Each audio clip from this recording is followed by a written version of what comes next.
Knowledge and fact کے معزز دوستوں، میں ہوں محمد اویس اور آپ تمام دیکھنے سننے والوں کو السلام علیکم۔ پاکستان کا روپیہ جب بھی ڈالر کے مقابلے میں گرتا ہے تو ہماری قوم موجودہ حکومتوں کو برا بھلا کہنا شروع کر دیتی ہے اور حکومتیں اپنی نظریں IMF پر جما لیتی ہے اور کشکول اٹھائے ہوئے IMF کا دروازہ کھٹکھٹانا شروع کر دیتی ہے۔ آج کی اس ویڈیو میں ہم بات کریں گے IMF یعنی انٹرنیشنل مانیٹری فنڈ یہ کیا ہے، اس کا وجود کیسے بنا اور اسے بنانے کی ضرورت کیوں پیش آئی۔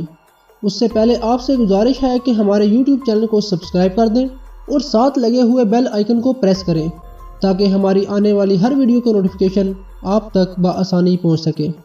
61 سالہ تاریخ میں پاکستان نے 22 بار IMF کا دروازہ کھٹکھٹایا۔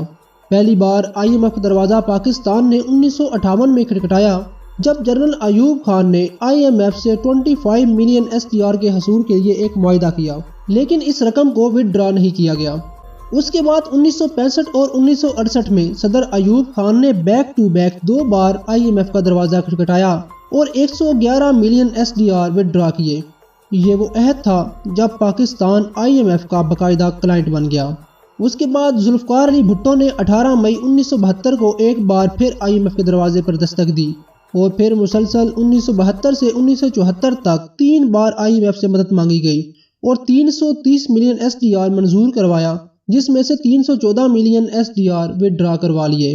ذوالفقار علی بھٹو کے بعد جنرل ضیاء نے 1980 سے 1981 تک 2 بار IMF کے دروازے پر دستک دی اور 2.187 بلین SDR منظور کروایا، جس میں سے 1.079 بلین SDR استعمال کیا گیا۔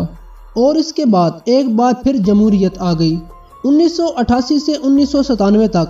ان جمہوری دور میں جب تاج و تخت بے نظیر بھٹو اور نواز شریف کے پاس تھا تو پاکستان IMF کے پاس 8 بار گیا اور پاکستان نے 1.64 بلین SDR قرض استعمال کیا۔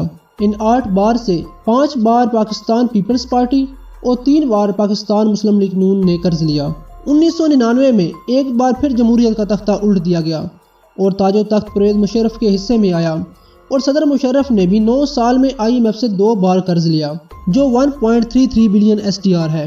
2008 میں جب مشرف کی جگہ پاکستان پیپلز پارٹی نے لی تو سب سے پہلا کام IMF سے لون والا کیا اور ہماری تاریخ کا سب سے بڑا IMF بیل آؤٹ پیکیج حاصل کیا، جس کی رقم 4.94 بلین SDR تھی۔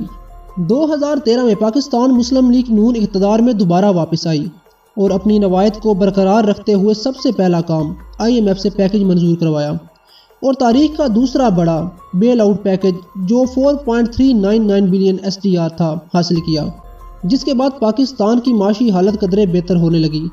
اس کے بعد 2018 میں عمران خان نے اقتدار سنبھالا۔ باوجود اس کے کہ عمران خان IMF کے پاس جانا اپنی توہین سمجھتے تھے، لیکن ملکی حالات کو دیکھتے ہوئے انہیں بھی IMF کے سامنے گھٹنے ٹیکنے پڑے اور تاریخ کا تیسرا بڑا بیل آؤٹ پیکیج حاصل کیا جو 4.268 بلین SDR بنتے ہیں۔ پاکستان نے مجموعی طور پر 1958 سے 2022 تک IMF سے 22 بار مدد مانگی اور مجموعی طور پر 23.656 بلین SDR منظور کروائے، جس میں سے 14.839 بلین SDR استعمال کیے گئے۔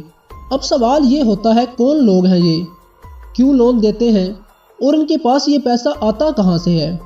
IMF کا ادارہ 1944 میں بنایا گیا۔ اس کو بنانے کی وجہ سمجھنے کے لیے پہلے آپ کو گریٹ ڈپریشن کو سمجھنا پڑے گا۔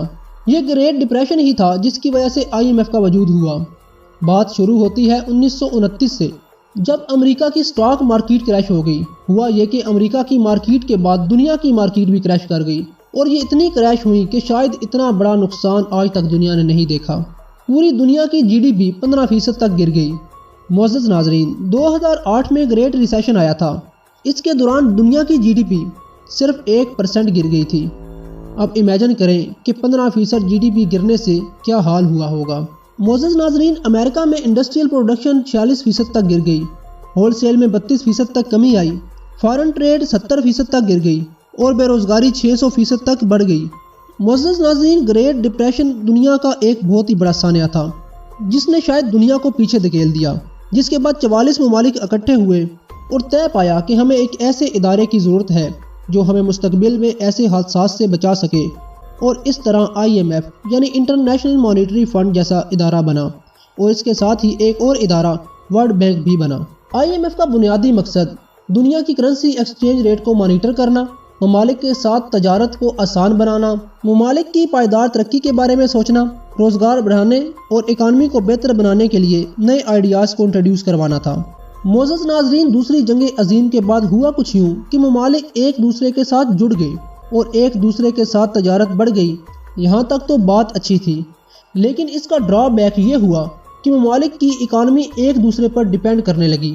یعنی ایک ملک کا اگر دیوالیہ ہوتا تو اس کا اثر صرف اس ایک ملک پر ہی نہیں بلکہ اس کا اثر پوری دنیا کی سٹاک مارکیٹ پر ہوتا۔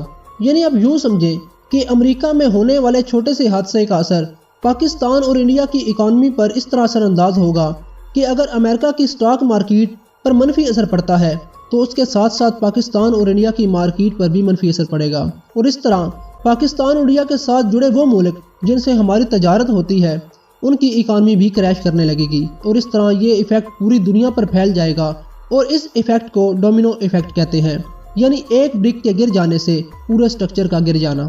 اس سے بچنے کے لیے IMF کا ادارہ بنایا گیا تاکہ ان ملکوں کو فائنینشلی سپورٹ کیا جا سکے جو دیوالیہ ہونے کے قریب ہیں، جس سے ان کی اکانومی بہتر ہو سکے اور ڈومینو ایفیکٹ کو کم کیا جا سکے۔ لیکن IMF آپ کو خام خواہ لون نہیں دیتا۔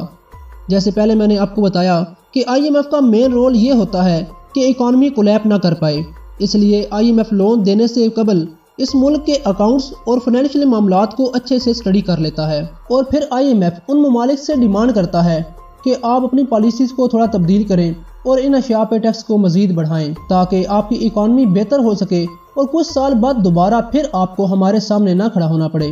اس سے قبل ہم یہ دیکھ چکے ہیں کہ پاکستان نے جب بھی IMF کے ساتھ پروگرام سائن کیا تو IMF کی شرائط کے مطابق پاکستانی عوام پر ٹیکس کی شرح کو بڑھا دیا گیا، جس سے پاکستان میں مہنگائی کا طوفان آ گیا۔ معزز ناظرین، IMF دنیا کا واحد بینک نہیں جس کو دنیا کی اکانومی ٹھیک کرنے کی پڑی ہوئی ہے۔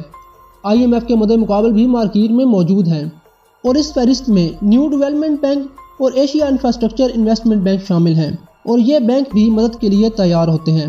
لیکن اس کے برعکس IMF کی مین ترجیح یہ ہوتی ہے کہ امریکہ یا یورپی یونین کے مفادات کو ترجیح دی جائے، جبکہ نیو ڈیولپمنٹ بینک اور ایشیا انفراسٹرکچر انویسٹمنٹ بینک کی کوشش یہ ہوتی ہے کہ وہ چینی اور روسی مفادات کے لیے کام کرے۔ اب سوال یہ پیدا ہوتا ہے کہ جب IMF کا ادارہ پوری دنیا کے لیے ہے تو وہ امریکہ اور یورپی یونین کے مفادات کو ترجیح کیوں دیتا ہے؟